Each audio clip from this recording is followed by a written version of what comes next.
Alright, so hello everyone, my name is Brendan. And I am Zachary Ydunate, and this is our project, PhishGuard, the machine learning project we worked on for the past 4 months. So going into it, let's start with what PhishGuard actually is about.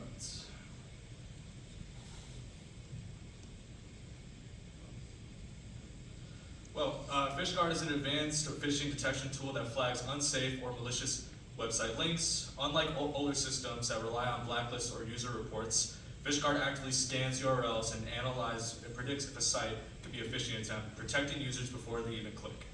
It analyzes measurable URL features like length, number of special characters, suspicious domain names, and even HTML structure to rate risk. The data is cleaned and filtered before running through a decision tree classifier so the model can make consistent and accurate predictions. Most importantly, PhishGuard is built for everyone. You don't need a cybersecurity expertise to use our program. Anyone can paste a link, click scan, and instantly know if it's safe. So what are the motivations behind our project? Oh, looks like we're on the, one more. There we go. One of the two motivations that we had for our project was learning new concepts while embracing new ones. Taking what we learned in a college setting and applying it to a real-world example, which is where our second piece came in. These phishing attacks don't just happen to strangers, and in fact, just recently my grandma was subject to one of these phishing attacks, but thankfully that was averted. And one of the more important key concepts of our project was the random forest classifier. It's trained on phishing and legitimate URLs, and it takes into account URL extractions such as A is HTTPS, legitimacy, and other preprocessing features. We use pipelines for our scaling and our normalization so that our machine learning model can contextualize the data it's receiving into something palpable for us to understand. And it outputs an easy-to-read probability score and website-specific details for further analysis. Another key concept is our Flask server and UI, which is the engine behind PhishGuard, which is the light Flask backend that handles real-time URL analysis.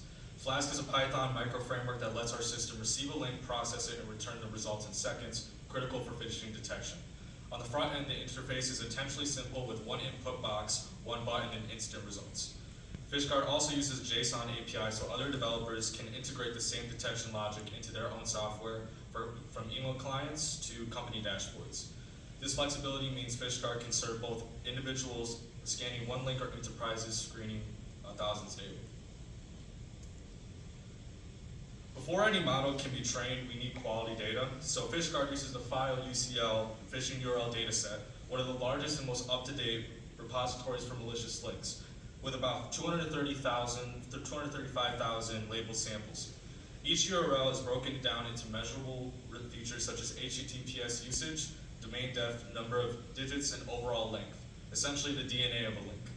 The data set originally includes 55 features, but not all improve accuracy. Some are redundant or noisy, so we keep only the ones that are meaningfully separate phishing from legitimate links.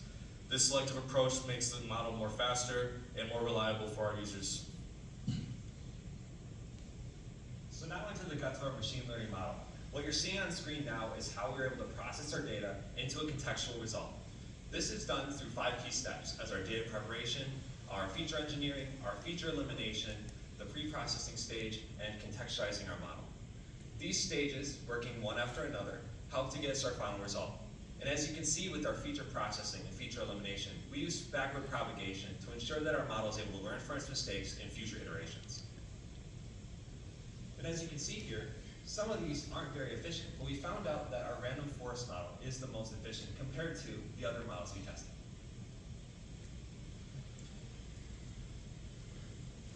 And another one of our more important findings is improving permutation performance. In other words, some of the features that we first contextualized, such as the number of self-references, the number of JavaScript files, or the number of CSS files within a link, weren't exactly important enough for the machine learning model to make an accurate prediction. Through our new code that we have on the right, we're able to get more relevant data, such as if it was HTTPS, the number of self-references, or the URL length. And this way, the machine learning model is able to make a more accurate prediction.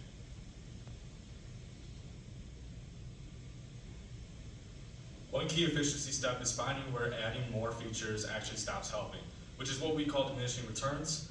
See, on the left here, we have the cumulative explained variance graph that shows the first 2 components capture most of the useful information, but after the bending point, which we call the elbow point, extra features add little, mostly create basically noise in our system.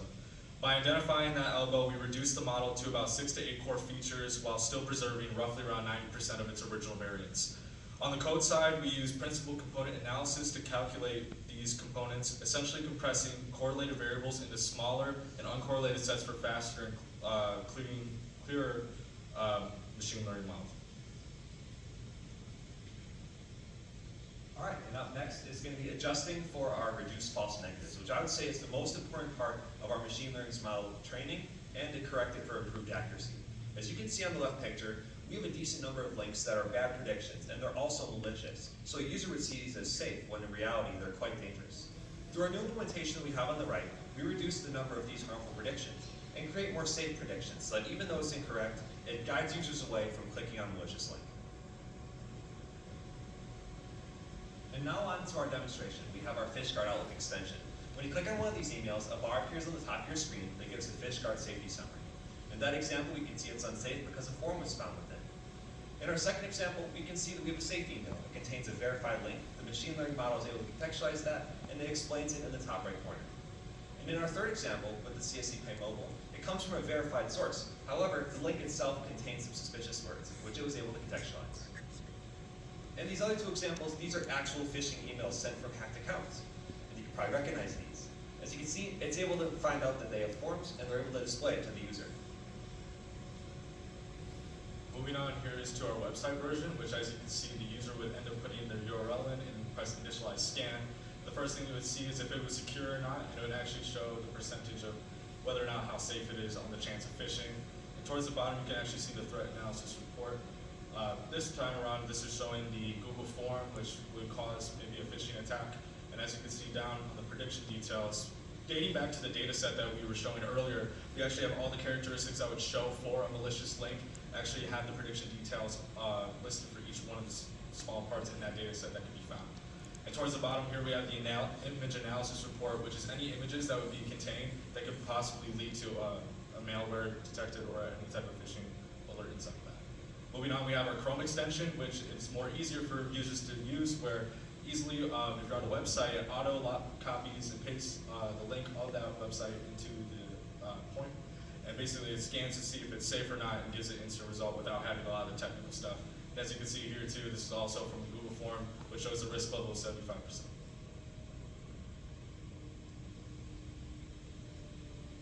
All right, moving on to our test results. So as you can see here on the top left, we have a correct legitimate classification. In this example, the model correctly identifies a legitimate URL using a 99.79% confidence rate.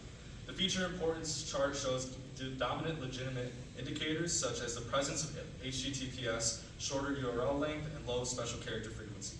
These features are characteristic of authentic, well-structured websites, which help the model make a highly confident and accurate prediction. Also seen here on the bottom left, we have another correct legitimate prediction, which the model consistently weighed positive indicators such as its valid subdomain structure and low entropy in the URL string. This consistency across different legitimate samples reinforces the model's ability to generalize patterns of safe web behavior rather than memorizing specific domains. And on the bottom right, we can see a correct guess of a phishing prediction.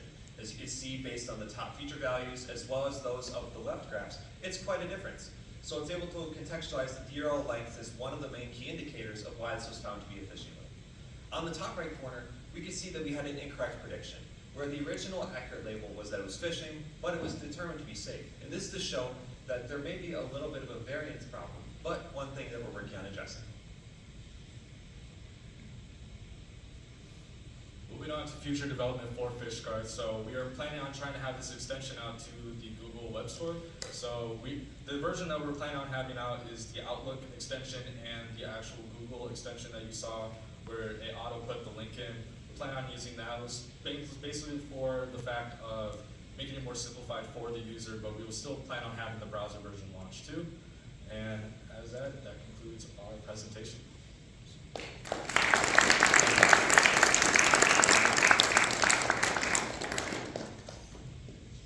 Yeah, the floor is yours. Go ahead. Do you mind to talk about the metadata dataset? You're talking about the data set? Yeah. Okay, so yeah, the data set basically has 235,000 links. Half are legitimate links and half require malware in it. In each one, in the data set, there's multiple different like points of like commas and stuff. I can actually reverse back to our slide actually to use for the. Okay, so as you can kind of see here, right, you have here where it kind of shows all those little like tiny parts right there. So each one of those actually represents like a certain factor that would evaluate into whether or not a link would be malicious or not. And using this data set, we use this to train the model multiple times over time. Every time we made a new advancement, we would have it run, and sometimes our model would take like maybe up to 30 minutes to an hour to keep running, and we kept training it over and over until we were able to get that variance percentage up. So does that answer your question? Now, where did you train your model? On your own machine? Yes. So the model was trained locally on our computer. We were able to run our GPU in order to perform the calculations. It took approximately 15 to 30 minutes to train the model. And one of the key points of our training as well was we used the process of mini batch optimization, which in other words takes into account batches of our training set into different groups, and it's able to evaluate at those points to continue the learning process. Thank you. So what do you scale the data model? Yeah, that's a very good question. I'd say for the scalability of that, at least right now, we have a Flask server that's able to take into account API calls sent to it. As of the scalability of the project now, I'd say that it's meant to be a project that's global. And its current implementation is currently like we could call it a beta phase. So I'm saying you're probably around 10, 15 people use it at a time to develop a Monday server. But the goal in the end is to make it a more professional server that's able to take into account hundreds of calls. Sorry. You guys adjusted your final model to reduce false negative rates. Was that just a matter of adjusting future rates, or was there something else you did different? I would say we kind of just outweighed a lot of the features because as we noticed, the more that we were training the model, there were certain redundancies in between with those certain features. Some were very minimal and barely showed up at all whenever we were doing any scans. So we did kind of like cut that and skim it. So we made sure a lot of the more important ones that we were noticing, and I would say like more modern day type of links and forms were shown. So that was the way kind of how we scaled it. And using with our graphing too, we kind of made it so on this like scale, it goes from 0.0 to 1. Our variance is run to 0.98 like we said before. If it gets to 1, it can cause like kind of some inaccuracy. So we can't kind of have like at that 1 point, so like technically 100%, or there would be some redundancy. So we had to cut down on some of the features to make it a more accurate model overall. Is there still time? Yeah, You showed a chart. That's basically the execution time against accuracy. And the more times you run it, the more accurate the result is. How good do you have to be for a phishing detection? How good is good enough? Yeah, so that's a really good ethical question. And to be honest, there's no easy answer for that. I'd say in general, with the phishing detector software, obviously having the highest accuracy as possible is what's ideal in these circumstances. From our results in our testing, we gathered that our overall percentage point is around 96 to 97%. There is a little bit of inconsistency, obviously, because we're taking into account that it is the internet. You're scanning links that are considered official, that might be considered phishing, and the real internet part of our machine learning model isn't there yet. So it's not able to take into account that extra bit of context to get it to that upper percentage point. Do you need me to elaborate on anything specifically? Are other, let's see, comparable apps, what sort of acceptance do they require? Is 1% false detection okay? That's a great question. To that, I'm not entirely sure of. That's one thing we haven't really explored yet. I'd say when it comes to like the other sites that are out there that are able to detect phishing links, they have some certain point of acceptance that they probably would have had to get from that, but I'm honestly not too sure about that. Okay. Thank you guys for your time.